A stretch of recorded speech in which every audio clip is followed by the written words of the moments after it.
Good morning students, welcome to my channel Garvit commerce class. तो भाई आज हम class 12 chapter dissolution of partnership firm start करेंगे।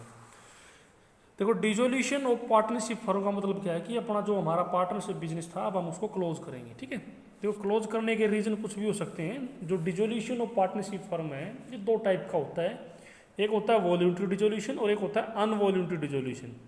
जो वॉल्यूंटरी डिसोल्यूशन है उसमें पार्टनर्स अपने बिजनेस को जानबूझकर क्लोज करते हैं। जानबूझकर क्लोज करने का रीजन कोई भी हो सकता है। मान लो बिजनेस कंटिन्यूस लॉस में चल रहा है, ठीक है, तब भी वो अपने बिजनेस को क्लोज कर सकते हैं। उनके दिमाग में कोई और बिजनेस करने का आइडिया आ गया है, ठीक है, तो कोई भी रीजन हो सकता है। लेकिन जो अनवॉल्यूंटरी डिसोल्यूशन है वो क्या होता है, वो मतलब जैसे मान लो उसको हम अपनी मर्जी से बंद नहीं करते, मतलब कंडीशन ऐसी हो जाती है जैसे गवर्नमेंट उसको हमारे बिजनेस को क्लोज करने का ऑर्डर दे सकती है। ठीक है, जैसे मान लो गवर्नमेंट ने, मतलब हमारा जो बिजनेस था वो कोई इलीगल था, तो गवर्नमेंट हमारे बिजनेस को बंद करने का ऑर्डर दे सकती है। या मान लो हमारा जो बिजनेस है अपने क्रेडिटरों की पेमेंट नहीं कर पा रहा है, इंसॉल्वेंट हो गया है, तो तब भी हमारा बिजनेस क्लोज हो सकता है। ठीक है, तो यहाँ पे हम यानी कि जब बिजनेस डिजोल्व होगा, जब पार्टनरशिप फर्म डिजोल्व होगी, तो उसका जो है अकाउंट्स में क्या क्या इफेक्ट पड़ेगा, यानी कौन से अकाउंट्स बनाने पड़ेंगे। तो इसमें हमारे को 5 अकाउंट्स बनाने पड़ते हैं। सबसे पहले रियलाइजेशन अकाउंट, सेकंड है partners loan account, third partners current account, fourth है पार्टनर्स कैपिटल अकाउंट और लास्ट में बैंक अकाउंट, या इसको हम कैश अकाउंट भी बोल सकते हैं।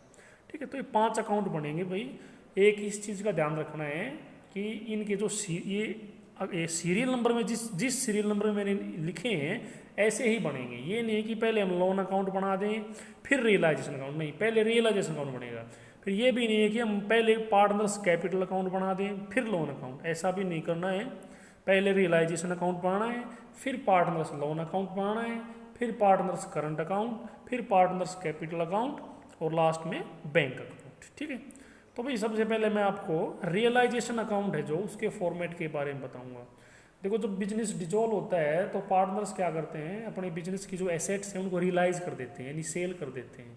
और उनको सेल करने से जितना भी पैसा आता है उससे अपने बिजनेस की लाइबिलिटी की पेमेंट कर देते हैं। लाइबिलिटी की पेमेंट करने के बाद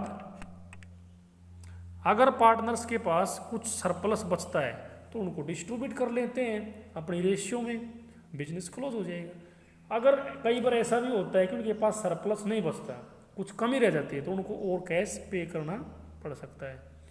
ठीक है, तो वही जैसे फॉर एग्जांपल एक बिजनेस था, उसको डिजोल्व करना है, उसकी जो एसेट्स हैं मान लो रियलाइज होगी 10 लाख रुपए की और लाइबिलिटी की पेमेंट करनी है 8 लाख रुपए की, तो सरप्लस कितना बच गया, 2 लाख। 2 लाख रुपए सरप्लस बच गया, उसको पार्टनर्स अपनी ओल्ड रेशियो में डिस्ट्रीब्यूट कर लेंगे। या कई बार ऐसा होता है कि एसेट रियलाइज हुई है 10 लाख की लेकिन लाइबिलिटी की पेमेंट करनी है 15 लाख की, तो 5 लाख की शॉर्टेज पड़ गई, तो पार्टनर्स को 5 लाख पे करने पड़ेंगे। ठीक है, तो देखो रियलाइजेशन अकाउंट का फॉर्मेट क्या है, दो साइड होंगी, एक डेबिट और एक क्रेडिट। ठीक है, तो डेबिट में सबसे पहले टू में क्या लिखेंगे, टू ऑल एसेट्स, क्या लिखेंगे, एसेट्स लिखेंगे एट बुक वैल्यू। किस पे लिखेंगे भाई, बुक वैल्यू पे। यहाँ पे बुक वैल्यू का मतलब क्या है कि जितने की वो एसेट्स हमारी बैलेंस शीट में थी। बुक वैल्यू का मतलब क्या है, जितने की वो बैलेंस शीट में थी, ठीक है, उतने की लिखेंगे। Except cash, bank, profit and loss account, मतलब किसको छोड़ के, जो कैश इन एंड होता है एसेट में वो नहीं आएगा यहाँ पे। अगर बैंक का बैलेंस है तो वो नहीं आएगा। प्रॉफिट एंड लॉस अकाउंट का डेबिट बैलेंस भी हो सकता है एसेट में, वो भी नहीं आएगा। क्लियर। फिर लिखेंगे बाई में प्रोविजन ऑन डेटर, डेटरों का जो प्रोविजन है वो अलग से बाई में शो होगा। फिर लिखेंगे बाई ऑल लाइबिलिटीज, जो लाइबिलिटीज हैं वो लिखेंगे सारी at book value. Book value यानी जितने की बैलेंस शीट में थी वही आएंगी। Except capital account, current account और एक्यूमुलेटेड प्रॉफिट। ना तो कैपिटल अकाउंट लिखने यहाँ पे कैपिटल बैलेंस, ना ही करंट अकाउंट के बैलेंस, और एक्यूमुलेटेड प्रॉफिट जिनकी हम जर्नल एंट्री करते हैं, जैसे जर्नल रिजर्व है, वर्कमैन कंपनसेशन फंड है, वो भी नहीं आएंगे यहाँ पे, उनकी जर्नल एंट्री ही करेंगे। उसके बाद बाई बैंक अकाउंट में सेल ऑफ एसेट्स, जो हमारे एसेट रियलाइज हुए हैं जितने की उनको लिख देंगे यहाँ पे।